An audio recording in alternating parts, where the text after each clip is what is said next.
Joining us first, we have Sarah Bertager, Senior Food Safety and Traceability Scientist. She is with the Institute of Food Technologists. And Sarah, thank you for joining us here today on AOA. How are you?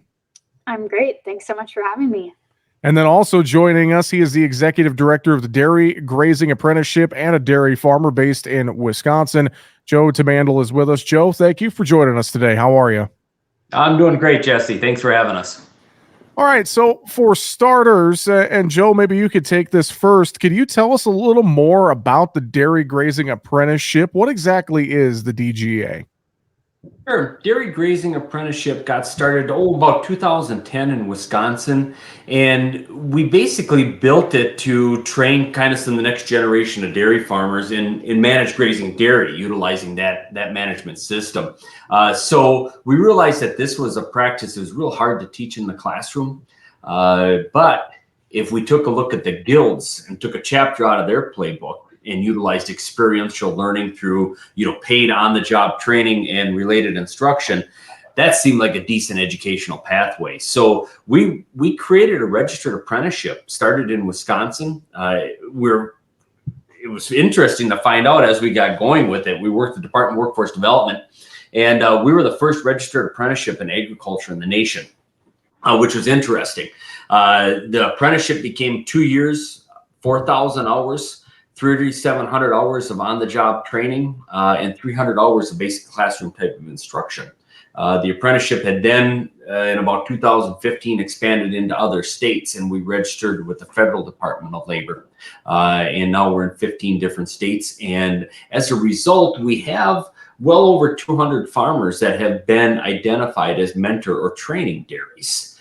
So that's a little bit of the background of DGA. But, as we're also watching this, in order for there to continue to be opportunities for apprentices and mentors for that being in the dairy industry, there has to be a sector of the industry that they can operate in a thriving sector. And like any sector, we need to be relevant to the larger industry. And that's really what the project is about. The project we're working on is really trying to identify ways that managed grazing can be a tool in the dairy industry toolbox to do its share in mitigating climate change. And that's what brings us to today. Yeah, and thank you for kind of the background on the project a little bit. And I know we'll dive into this more as I was looking through things, the dairy industry trying to reach a carbon neutral goal by the year 2050. And I wonder, what's it going to take to reach that goal? Maybe we talk a little bit more about the DGA's partnership with the Global Food Traceability Center, which is part of the Institute of Food Technologists. So maybe, Sarah, I'll let you go here. Talk about this a little bit more as we're trying to reach this carbon neutral goal by 2050 in the dairy industry. Yeah, so I can't necessarily speak exactly to the dairy specifics, but Joe absolutely can. But I think on a high level, you need participation, not just from the dairy industry, but from the food industry as a whole, or even the whole food system, because our food system is so interconnected that things that are happening in one segment or one commodity are often going to have an impact on a completely different segment or commodity, because their supply chains are just they're more of a web, right, than a chain. So, we need to have markets that are supportive of all climate smart ag products, not just dairy. We need common food traceability practices across the industry that make it easier for everyone to implement these climate interventions. I see it as kind of like a rising tide lifts all boats situation, right? Where there's a lot of things that dairy folks can do alone to make a real impact, to emerge as a leader in this climate smart ag space. And Joe can talk to that. But I think that for anyone to truly achieve their carbon neutral goals, there's got to be a level of buy-in from everyone in the system. Sure. Well, and Joe, I'll let you piggyback off of that too, and maybe speak a little more about the dairy industry as we look to reach that carbon neutral goal by 2050. And, I wonder too, what's it going to take for us to realistically achieve that here as we near 2050? Think about it. It's not that far away. I know it's still a ways off, but as we're working through this project, I mean, speak a little more to the dairy industry and talk about this from your perspective a little bit.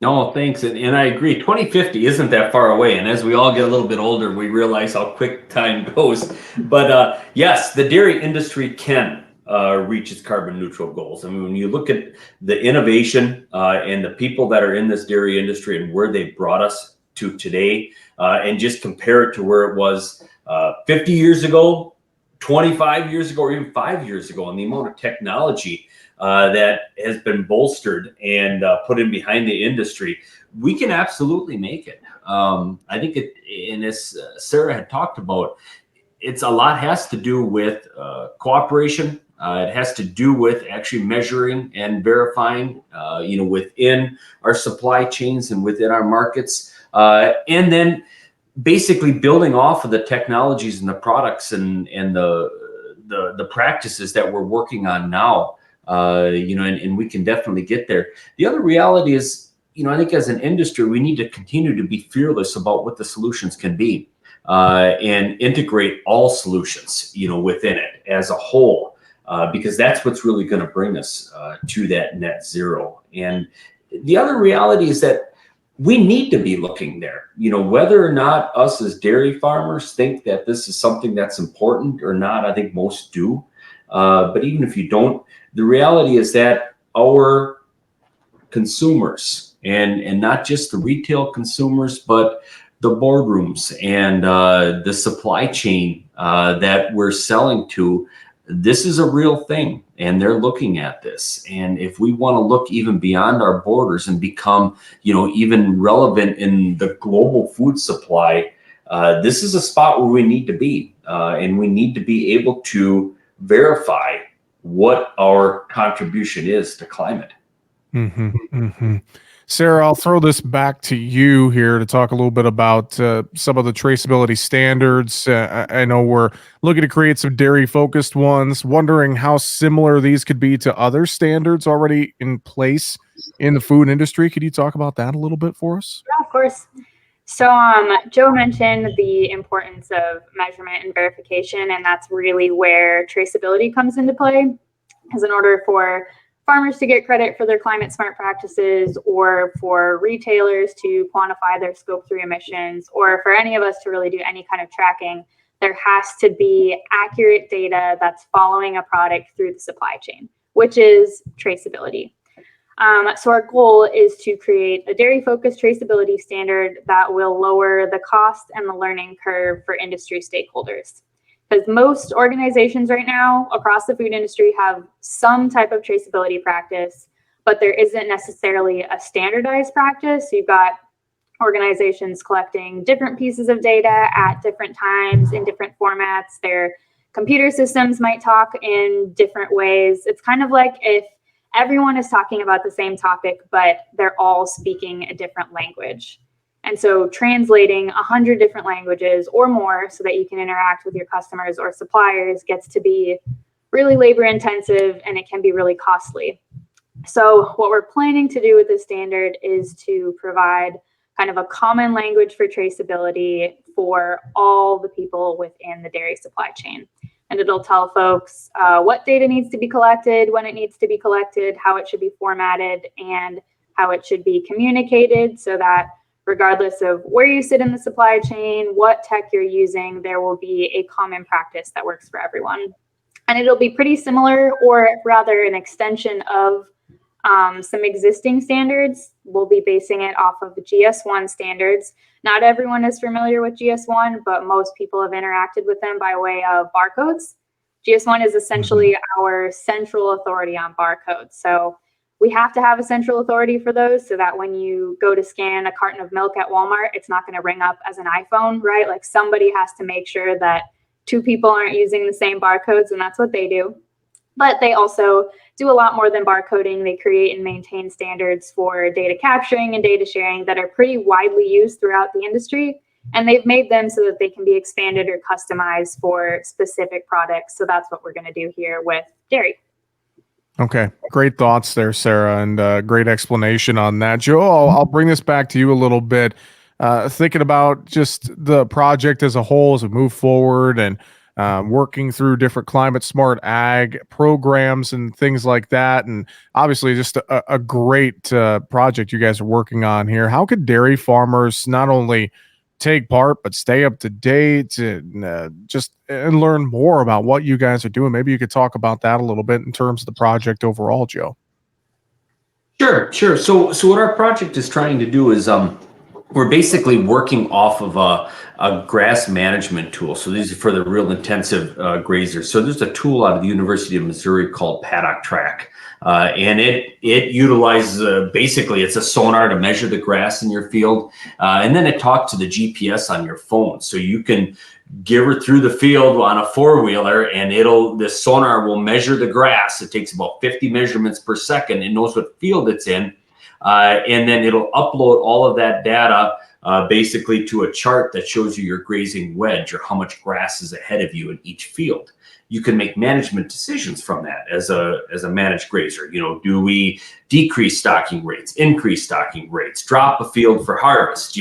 Are we increasing the amount of dry matter on this paddock versus less compared to a different input and the responses we're getting from it? So it's a solid management tool at the baseline.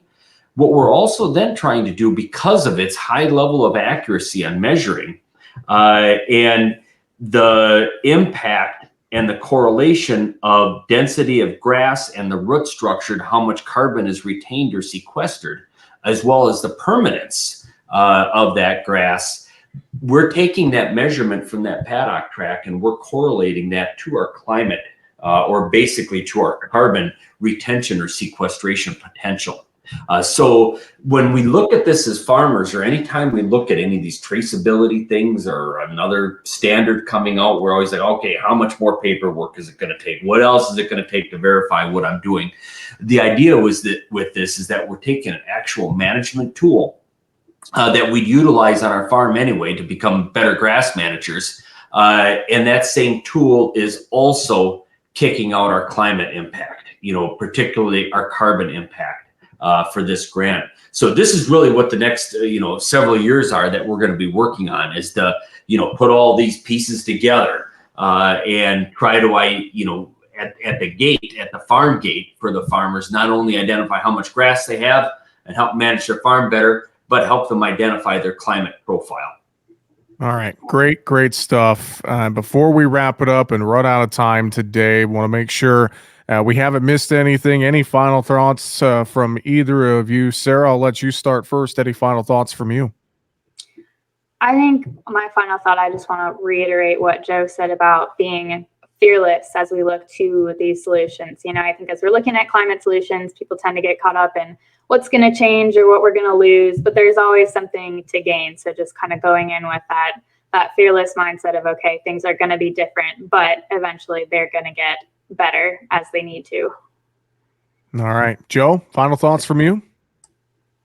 Yeah, I'd like to, at the end of the day, I'd like to give USDA some credit for, initiating this. I mean, I feel like we're playing offense here. We don't have to. I mean, our back isn't against the wall here yet. And the way the USDA has looked at this is to develop market systems out of this, just pure entrepreneurial market type of systems that may come out of climate smart commodities. So I do applaud them for having the vision, taking the chance at this, and really trying to identify solution systems for agriculture at the end of the day. Awesome. Great stuff. I know folks can learn more about the Institute of Food Technologists and the Global Food Traceability Center. Just go to ift.org/GFTC. And if they want to learn more about the Dairy Grazing Apprenticeship, they can go to dga-national.org. And with that, Sarah, Joe, thank you both for joining us here today on AOA. Appreciate the time, and we thank you again. Thanks so much for being with us. Thanks. Thanks for having us.